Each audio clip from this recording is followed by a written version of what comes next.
you are about to hear is true. Only the names have been changed to protect the innocent. Fatima Cigarettes, best of all long cigarettes, brings you Dragnet.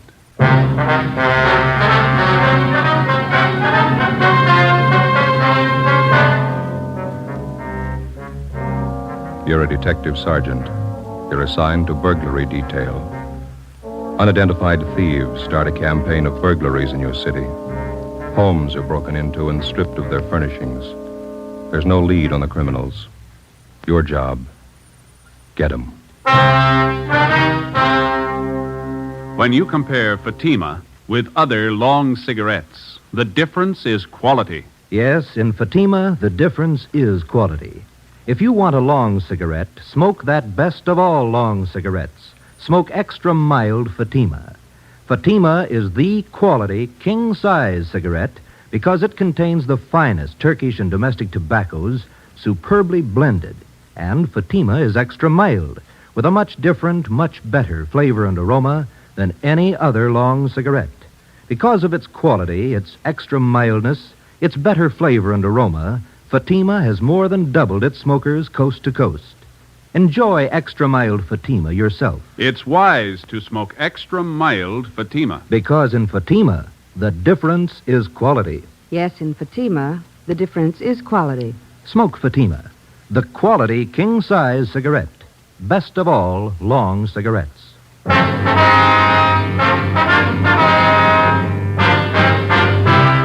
Dragnet, the documented drama of an actual crime. For the next 30 minutes, in cooperation with the Los Angeles Police Department, you will travel step by step on the side of the law through an actual case from official police files. From beginning to end, from crime to punishment, Dragnet is the story of your police force in action. It was Monday, August 3rd. It was warm in Los Angeles. We were working the day watch out of burglary detail. My partner's Ben Romero. The boss is Thad Brown, chief of detectives. My name's Friday. I was on the way back from the business office, and it was 9:25 a.m. when I got to room 45, burglary detail. Did they get all the money together, Joe? Yeah, $1 from each man in the detail. We got to buy the gift. When's Austin going to get married? Next Sunday. We haven't got too much time. I don't know why we always have to pick out the gifts. Somebody has to do it. You got any ideas what we ought to get him? Talked to my wife over the weekend. She thinks it'd be nice if we get him something to start housekeeping with. Maybe some nice kitchenware, table lamp. Yeah, I don't know if we have enough dough for a good lamp. But maybe they might like a bedspread. You can always use them. Or maybe a nice wool blanket, huh? I don't know. Got to be careful about those personal things. What do you mean? What's personal about a blanket? Well, we don't know much about the girl Austin's going to marry. She might not need any. Excuse me. Could you tell me something? What's that? I said, could you tell me something? Well, what do you want to know, little girl? Is this where you come to report about stolen things? Oh, no, that all depends. Why don't you come on in and tell us all about it, huh? Thank you, I will. Like to sit down, little girl? I'm 12 years old. I'll stand if it's all right. All right. Now, would you like to tell us what's been stolen? Everything. Hmm? Everything's been stolen. We came back this morning and found it that way. Grandpa's awful mad. Mm-hmm. Maybe we better get the facts to start with. What's your name?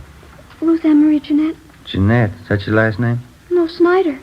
Ruth Ann Marie Jeanette Snyder. Did you come down here alone, Ruth? Yes, Grandpa sent me. He's awful mad. Where do you live? With Grandpa. Where's that? Over on College Avenue. Grandpa's leg's bothering him.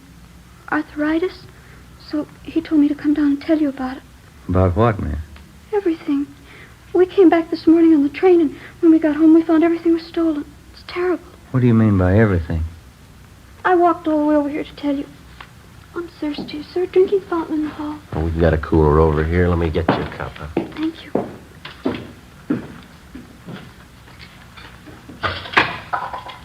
You like a drink, Ben? Oh, no, thanks.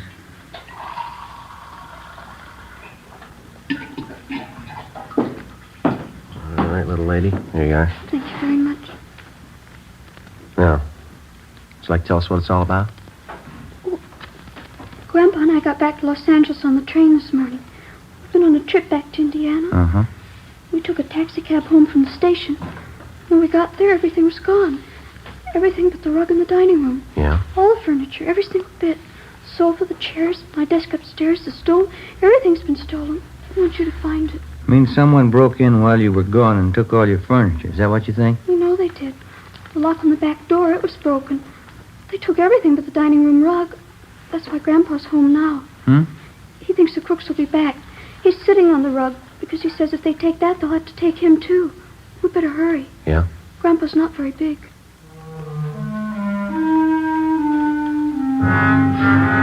9:45 a.m. Ben and I drove little Ruth Ann Snyder back to her home on College Avenue. It was an old-fashioned wooden frame structure a few doors up from College Avenue and Everett Way. Ruth Ann showed us inside and introduced us to her grandfather, Mr. John H. Snyder, age 78.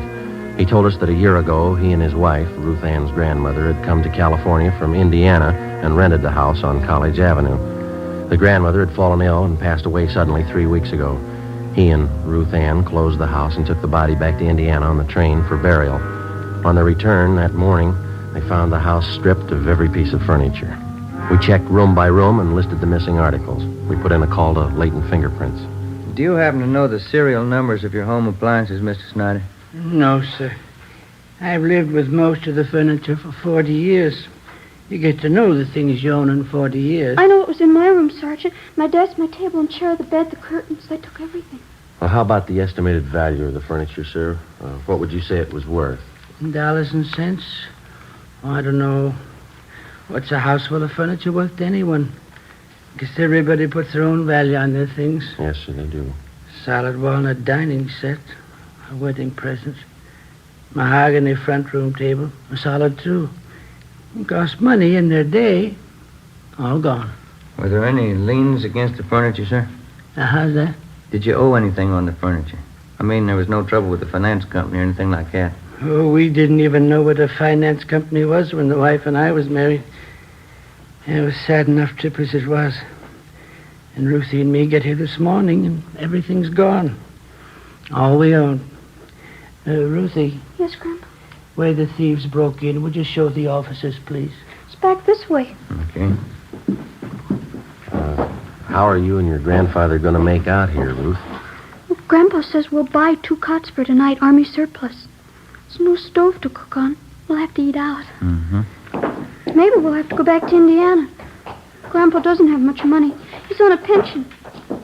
Here's the back door. You can see what they did to get in. Must have used a hammer and a crowbar. Smashed it clean through. You'll find the crooks, won't you, Sergeant? We're going to try, Ruth. Better have the crime lab check this, huh? Yeah. How about your neighbors, Ruth? You know any of them well? I know who they are. I don't know any of them good. They're not very friendly. We'd like to ask you and your grandfather a few more questions, Ruth. All right. I don't know what I'm going to do when school starts. They stole all my stuff, even my composition tablets. I didn't have to take those. Which grade are you in, Ruthie? I was in A7. I'll be in the B8. Why would they take my school things? I don't know. You see how they got in back there? Yes, sir, we did. By any chance, did any of your neighbors know that you and Ruth here were going away? Well, I didn't mention it, no. Then no one kept an eye on your house while you were gone. No, I didn't think it was necessary. Might have helped. I just remembered, Grandpa. Mrs. Merton. I told her we were going away. Who's that, Ruth? She runs a store down at the corner, the bird store. Yeah. She sells canaries, other kinds of birds, too. Mrs. Merton's her name. Store's right down the corner. You figure she's the only one who knew you'd be gone from the house for some time. Must have been the only one. All right, Mr. Snyder, we'll be back to see you later on. And here's our card. We'll see if we can't do something to help you out here. Let's see here.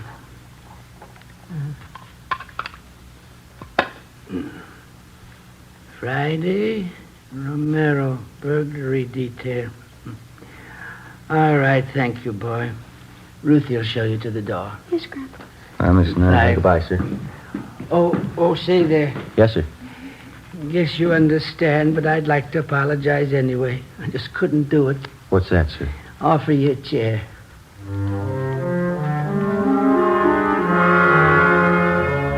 10:30 a.m. Ben and I called the Salvation Army and told them the Snyder situation. And then we went down the street to the store at the corner of Coolidge Avenue and Everett Way. The sign on the window said Mrs. Merton's Birdland, manager Agnes Merton. We tried the door. It was locked. A cardboard clock hanging on the glass door read, "Be back at 1 p.m." So we went back up to College Avenue and we started ringing doorbells. Some of the residents on the block didn't even know the Snyders. Of those that did, only 2 had noticed any activity at the house during the 3 weeks Mr. Snyder and his granddaughter had been away. They told us that they'd seen a moving van parked in front of the house about a week before. They also saw men moving furniture from the house into the van. Neither of the 2 could describe the vehicle or remember its license number. 12:45 p.m. We had a cup of coffee and a hamburger, and then we headed back for Mrs. Merton's bird store.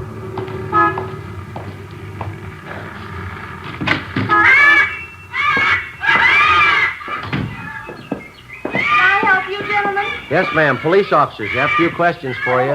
Certainly. Something about birds? No, ma'am. About one of your neighbors. Oh. The Snyders? They live just up the street from me. Oh, yes, old couple. Poor Mrs. Snyder passed away, a few weeks ago. Yes, ma'am, we know. They have a wonderful granddaughter, Ruthie. She and I are getting to be great friends. The Snyders having some kind of trouble? We're investigating a burglary at their house. Oh, is that so? Now, you be quiet, Mary. You heard what I told Blackie. Just eat your food and be quiet. I guess you knew the Snyders had been away for the last few weeks. Yes, I did, but they're back. I saw Ruthie pass the window this morning. Have you noticed any activity around the Snyders' house since they've been gone? Well, yes, I did. Well, just what you noticed, Miss Merton? Well, it was 7 or 8 days ago, I think. Some white moving truck stopped in front of their place, and the 2 men started moving out Snyder's furniture. Uh-huh. I thought it was a little strange because Ruthie hadn't told me anything about moving. And in fact, she said definitely she and her grandpa were coming back after poor Mrs. Snyder's funeral in Indiana. Did you investigate it all, ma'am? Oh, excuse me. Who is that? You, Fred? Yes, you ought to be ashamed. You can see I'm busy. Another outburst like that, and all 3 of you, Fred, Blackie, Mary, I'll take care of you. Now, where was I? You saw the moving van in front of the Snyders. Oh, yes. And I went up to the moving men and asked them if the Snyders were going back to Indiana. Well, of course, they didn't know anything about it. Did you inquire at the Snyders' house? Well, no, it so happened I didn't. I was on my way to one of the big aviaries in the valley, and I just didn't have time to stop. How about the moving van? Did you happen to notice the license? I don't remember the numbers. Any identifying marks about the truck you might remember? Maybe a sign on the side? Yes, the side of the truck was painted white, and there was large blue lettering on it, van and storage, it said. I remember that much. Was that all? Well, yes, as I said, I was in a hurry. I had to pick up 3 sick canaries out in the valley. Is there anything else about the incident you can remember? Anything at all? No, I'm afraid not. Well, thank you very much, Miss Merton. Here's our card if you happen to come across any further information. Yes, all right. I'll have to go see the Snyders. Maybe I can help. Fine. Goodbye, ma'am. Thank you very much. Yes, goodbye. Right. Fred, now you step up this minute. Fred? Well, not much help there. Not much. Give me an idea, though. Hmm? Wedding present for the Austins. Yeah? Maybe a couple of canaries? In a nice cage?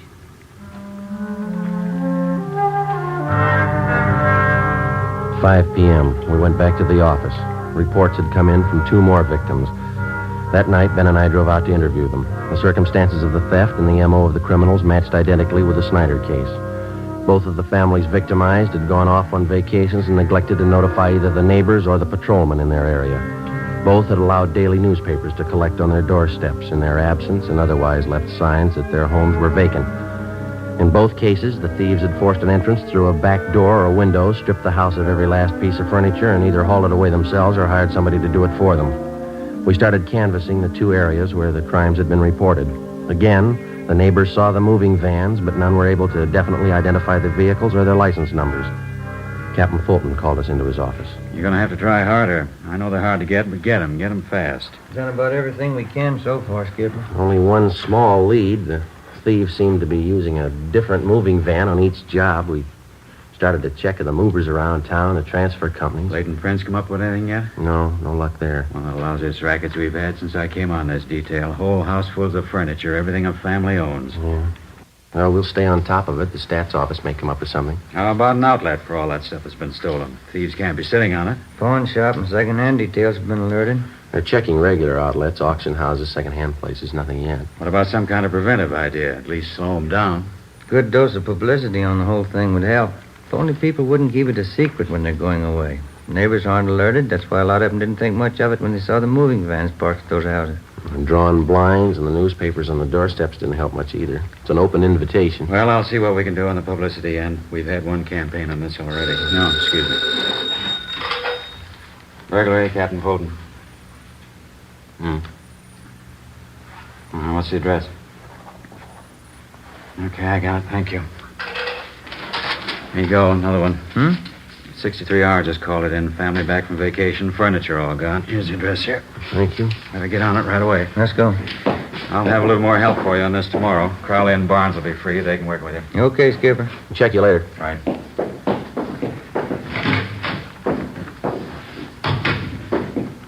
Sergeant Friday? Oh, yes, you ma'am. remember me, don't you, Mrs. Merton? Oh, sure. The bird store. Yes, ma'am. How are you? Well, they told me to wait here. Guess everything will be all right now. Yeah? I saw it today on Olive Street. Here. The truck that came to Snyder's house. That's the license number.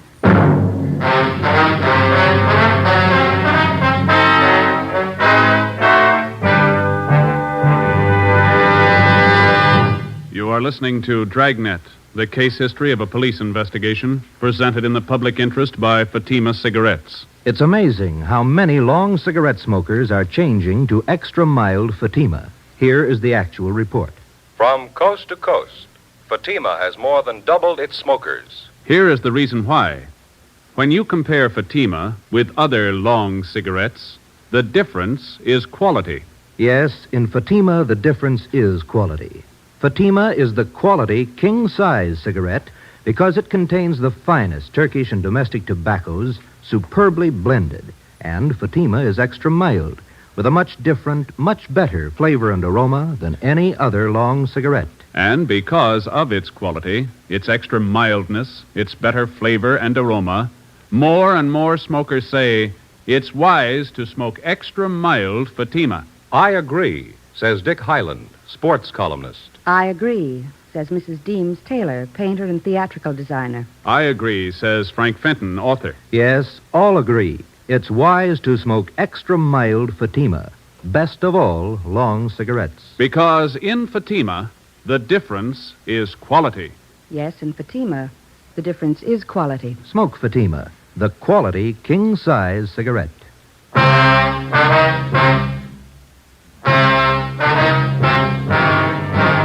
Tuesday, August 11th, 6 p.m. The license number, which Mrs. Merton had given us, was checked through DMV. We found that the truck was registered in the name of a local second-hand furniture dealer by the name of Ralph Grismore. We checked his name through the police commission and then the I Bureau. He had a good reputation, no criminal record. Early the next morning, we picked up Mr. Snyder and his granddaughter, Ruth, and we drove to Grismore's second-hand furniture store. We identified ourselves and asked to look at his buy book.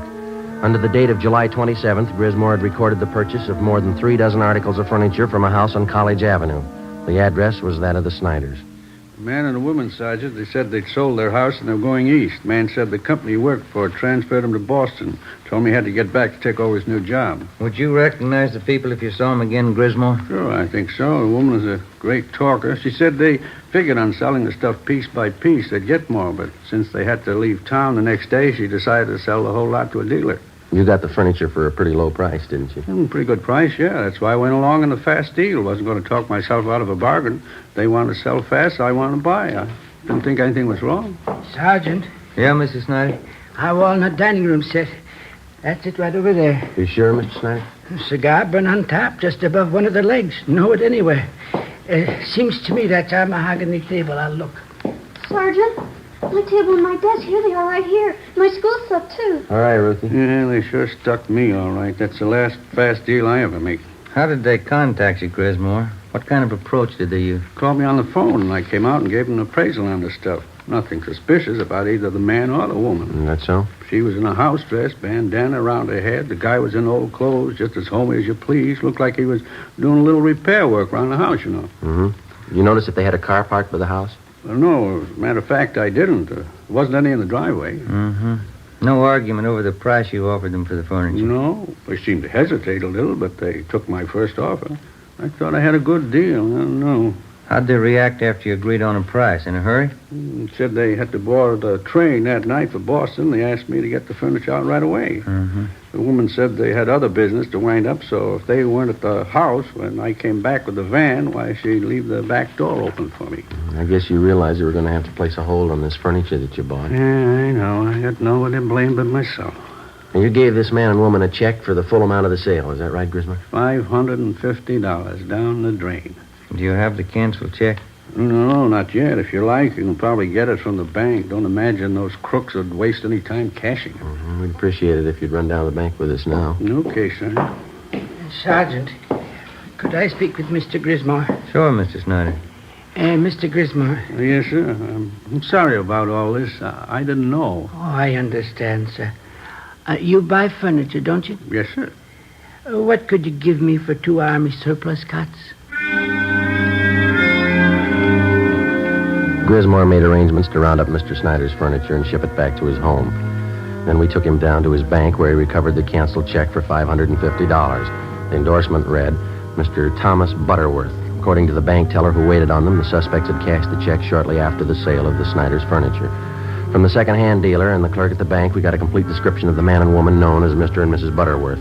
We also had photostatic copies made of the check and specimens of the handwriting from the endorsement. From the descriptions, we checked the suspects through the stats office. We got nowhere. During the next 2 weeks, we found 6 more second-hand dealers who had been taken in on the same furniture deal. The description of the man and woman matched, and so did the handwriting and the endorsements on each check. There was only one variation. The couple went under a different name on each occasion. Wednesday, August 26th, 9 a.m. 12 cases like this today, is that right? That's it, Captain. Got the description, M.O. handwriting. Still can't reach him. Those thieves have been freewheeling for a month now. What's it going to take to stop them? Well, Ben came up with a pretty good idea this morning. We'd like to talk it over with you. Oh, what's that? Kind of a system of decoy, Skipper. We were thinking it might be a good idea to contact all the division captains and have them ask their men if they have any neighbors going on vacation. Yeah, go ahead. Well, if we got a few dozen houses spotted around the city, we could plant a few things. Make them look obviously vacant. We'd keep the houses covered at all times. They ought to make pretty good bait for those thieves. Uh-huh. How would you set it up? We could make arrangements to get a key to each home, keep the milk and paper deliveries coming, let them pile up on the doorstep. We could reimburse the people for whatever it cost. We're not making any headway. We could run this for a couple of weeks, see what happens. Mm-hmm. What do you think? Try it. 9:30 a.m. We contacted all division commanders requesting them to ask their men to contact burglary detail if they knew of any of their neighbors about to leave on a vacation.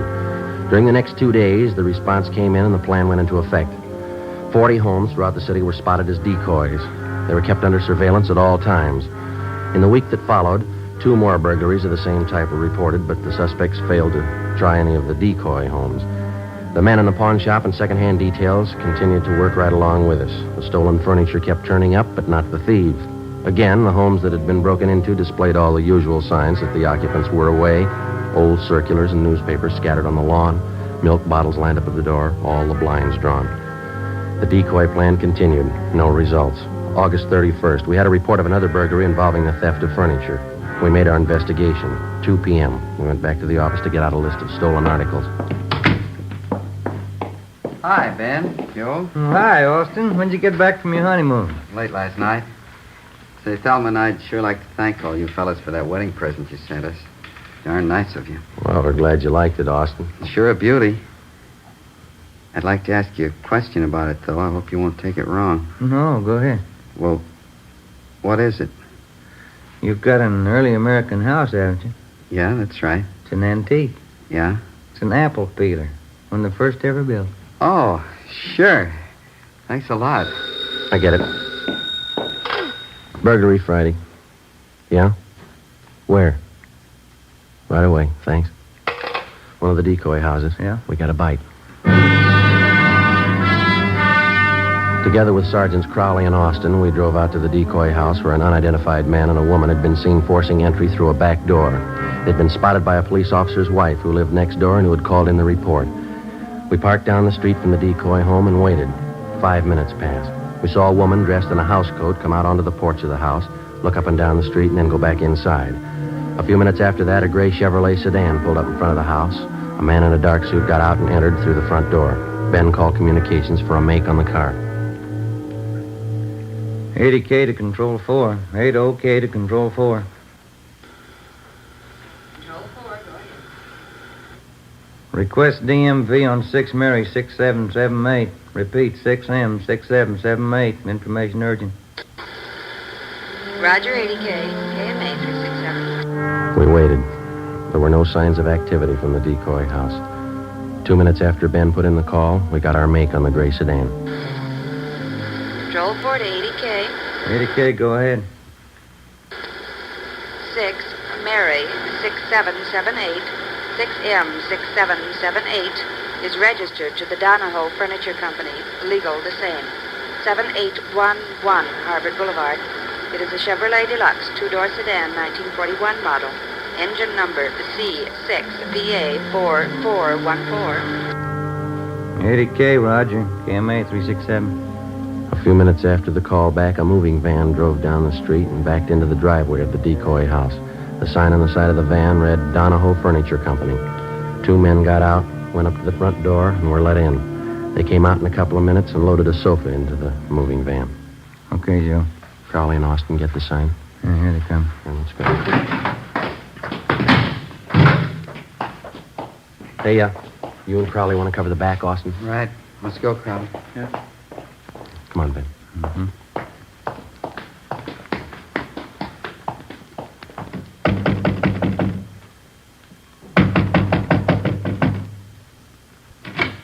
Yes, sir. You want something? Police officers like... Helen, the cops! Run, Helen! Stand still, you. Austin and Crowley got her. All right, hold still, mister. Oh, Hold still. Hey, what's this all about, you cops? That's right. You? Max Donahoe. I'm buying this lot of furniture. Something the matter? You're buying from the wrong people. They're not the owners. You better have your men move that stuff back in the house. Okay, if you say so. All right, lady, relax. take it easy, Helen. There's no use fighting. They got us. Whose fault is it? I told you luck doesn't last forever. Okay, all right. Don't make it worse. All right, let's go. I'll take her, Austin. You better fix your shirt. Yeah. Come on, lady. Get your hands. Hey, what's the matter with your shirt, Austin? Look, used to happen when she tried to get away. Yeah, lipstick all over the collar there. Doesn't look very good. No, it doesn't. What are you going to tell your new bride? I got nothing to hide. I'll tell her the truth. Yeah? She'll believe me. Won't she?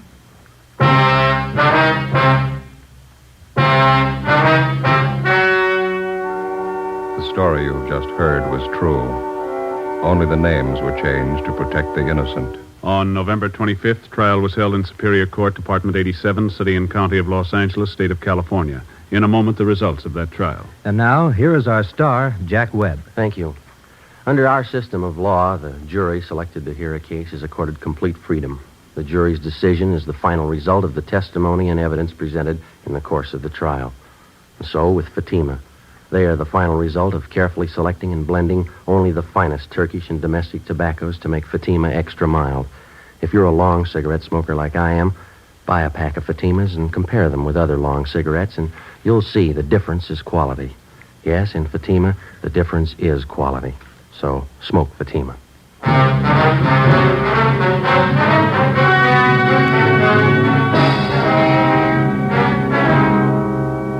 The suspects were identified as Mr. and Mrs. Thomas Dunbar. They were arraigned on 15 counts of burglary and tried and found guilty on all counts.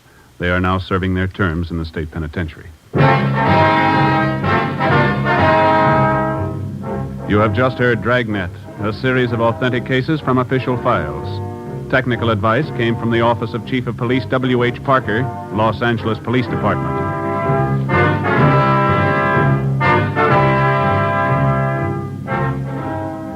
Fatima Cigarettes, the best of all long cigarettes, has brought you Dragnet from Los Angeles.